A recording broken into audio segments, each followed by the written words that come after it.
6 یا 7 نبوی کے آخر میں معجزہ شق القمر ہوا.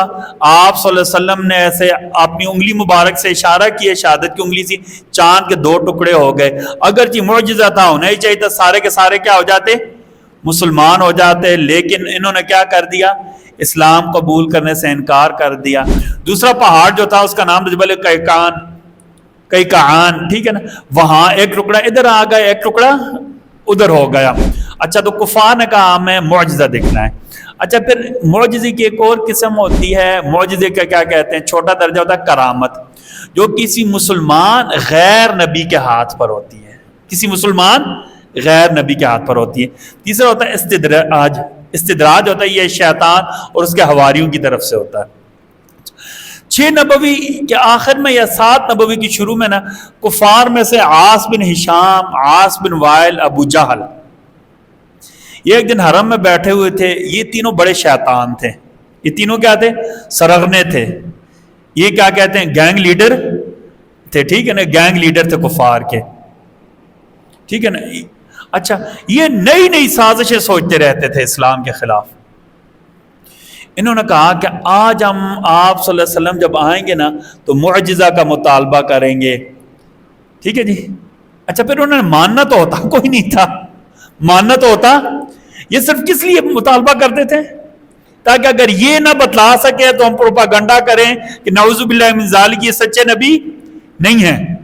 یہ اس لیے کرتے تھے. اچھا، عاص بن ہشام، عاص بن وائل، ابو جہل. 14ویں رات تھی نا، 14ویں رات تھی، 14ویں کے چاند چمک رہا تھا، ٹھیک ہے نا، بدر کہتے ہیں. 14ویں کی چاند کو کیا کہتے ہیں؟ بدر. عام چاند کو قمر کہتے ہیں. ہلال بالکل جو نہیں ہوتا، چھوٹا پتلا چاند ہوتا ہے، ٹھیک ہے نا، جو شروع کے اس کو ہلال کہتے ہیں عربی میں. اچھا، تو یہ آپ صلی اللہ علیہ وسلم بھی حرم میں تھے، یہ بھی حرم میں بیٹھے ہوئے تھے. انہوں نے کہا دیکھو اگر آپ سچے نبی ہیں نا، آپ ہمیں کوئی معجزہ دکھلائیں، آپ ہمیں کوئی معجزہ دکھلائیں.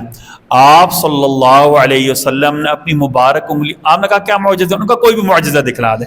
آپ نے کہا چاند دیکھ رہے ہو؟ جی، اس چاند کو ہم دیکھ رہے ہیں. کیسا ہے؟ جڑا ہوا ہے، پورا چاند ہے، پورا کیا ہے؟ گول چاند ہے. اچھا، کہا اس چاند کو اگر میں 2 ٹکڑے کر دوں؟ انہوں نے کہا ایسے نہیں ہو سکتا.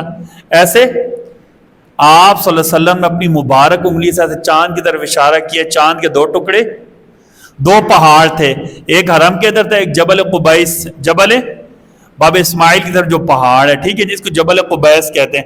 بعض کتابوں میں لکھا ہو کہ یہ دنیا کا پہلا پہاڑ تھا جو اللہ نے زمین پر بنایا، جبل قبیس، جبل ابھی قبیس. دوسرا پہاڑ جو تھا اس کا نام جبل کیکان، ٹھیک ہے نا، وہاں ایک ٹکڑا ادھر آ گیا، ایک ٹکڑا ادھر ہو گیا.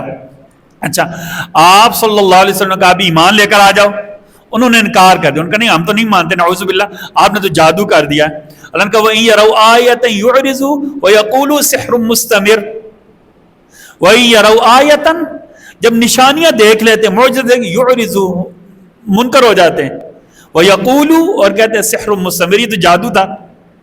اچھا، پھر انہوں نے کہا نہیں، ہمیں ایسا نہیں مانتے، آپ نے ہمارے اوپر جادو کیا، کوئی باہر سے بندہ آئے گا وہ ہمیں اطلاع دے گا. انہوں نے کہا ایسا کر کے دیکھ لو. باہر سے قافلہ آیا تھا، ان سے انہوں نے پوچھا، انہوں نے کہا جی ہم نے بھی چاند کو 2 ٹکڑے ہوتے ہوئے دیکھا ہے. اچھا، اس کی ایک اور گواہی نا، ڈاکٹر ابوالقدیر خان صاحب رحمۃ اللہ تعالی جنگ اخبار میں سحر ہونے تک کے نام سے کالم لکھتے تھے.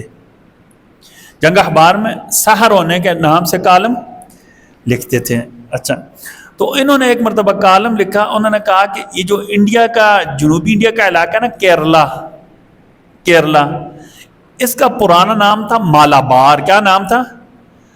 کیرلا کے ابھی 2 حصے ہیں، اس کے تقریباً 5 جو بڑے ضلع ہیں نا ان کو مالابار کہتے تھے. یہ سمندر کے کنارے تھے. کیا تھے؟ سمندر کے. یہاں موپلا مسلمان رہتے ہیں. کون رہتے ہیں؟ موپلا مسلمان رہتے ہیں. اور انڈیا میں مسلمانوں کی شاید سب سے بڑی تعداد یہاں تقریباً 33% اس اسٹیٹ میں مسلمان ہیں. 33% مسلمان ہیں.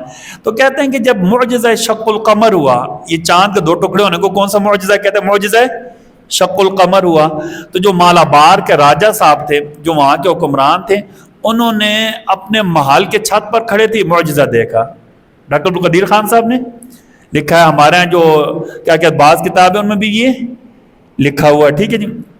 اچھا، تو انہوں نے اپنے 2 نمائندے بھیجے، انہوں نے اپنے 2 نمائندے بھیجے جو نبی کریم صلی اللہ علیہ وسلم کی خدمت میں حاضر ہوئے. بعد لکھا کہ آپ صلی اللہ علیہ وسلم کی اس وقت مبارک وفات ہو چکی تھی، تو سیدنا صدیق اکبر کی خدمت میں حاضر ہوئے، اپنے راجہ کا پیغام پہنچایا. تو انہوں نے اسلام کی دعوت دی، بعد میں انہوں نے بھی اسلام قبول کیا تھا اور انہوں نے بھی اسلام قبول کر لیا تھا. بر صغیر میں مسلمانوں کی پہلی مسجد مالابار میں بنی تھی. یہاں سے رک کر میں آپ کو ایک بات بتاؤں، ہمارے ہاں بر صغیر میں اسلام اتنا لیٹ نہیں آیا. خلفائے راشدین کے دور میں نا یہ بعض لوگ اسلام میں داخل ہو چکے تھے. حتیٰ کہ کتابوں میں ایک عجیب بات ملتی ہے، بعض کتابوں میں جو تاریخ وہ ایک عجیب بات ملتی ہے. چلے اگر کوئی بیٹھا ہوا تو خوش ہو جائے گا. یہ جو جٹ قوم ہے نا، جٹ قوم، جٹ تو کوئی نہیں بیٹھا ہوا ہے تو خوشی کی بات ہے. عربی میں ان کو لکھتے ہیں ذات ذات. تو ہمارے ہاں بعض تاریخی کتابوں میں لکھا ہوا کہ سیدنا علی کے ساتھ جب کوفہ والوں نے غداری کی نا، کوفہ والوں نے غداری کی، تو بر صغیر کے 60 یا 70 بندے تھے جو جٹ قوم سے تعلق رکھتے تھے. انہوں نے سیدنا علی کو کہا ہم آپ کا کیا کریں گے، ہر صورت میں ساتھ دیں گے، ہم آپ کا ہر صورت میں. اس سے بعض اور قوموں کو بھی لکھا ہوا کہ تھوڑے تھوڑے خلفاء راشدین کے دور میں جاتے رہے، وہاں جا کر آباد ہوتے رہے. ٹھیک ہے جی. اچھا، تو 6 یا 7 نبوی کے آخر میں، 6 یا 7 نبوی کے آخر میں معجزہ شق القمر ہوا. آپ صلی اللہ علیہ وسلم نے ایسے اپنی انگلی مبارک سے اشارہ کیا، شہادت کی انگلی سی، چاند کے 2 ٹکڑے ہو گئے. اگرچہ معجزہ تھا، ہونا ہی چاہیے تھا، سارے کے سارے کیا ہو جاتے، مسلمان ہو جاتے. لیکن انہوں نے کیا کر دیا، اسلام قبول کرنے سے انکار کر دیا. زندگی رہی تو اگلے جو میں ہم نے بیان کرنا ہے کہ مقاطعہ یعنی سوشل بائیکاٹ جو کفار نے کیا تھا 7 نبوی سے لے کر 10 یکم محرم 10 نبوی تک، 3 سال تک، اس کی تفصیلات ہم نے بیان کرنی. آپ سے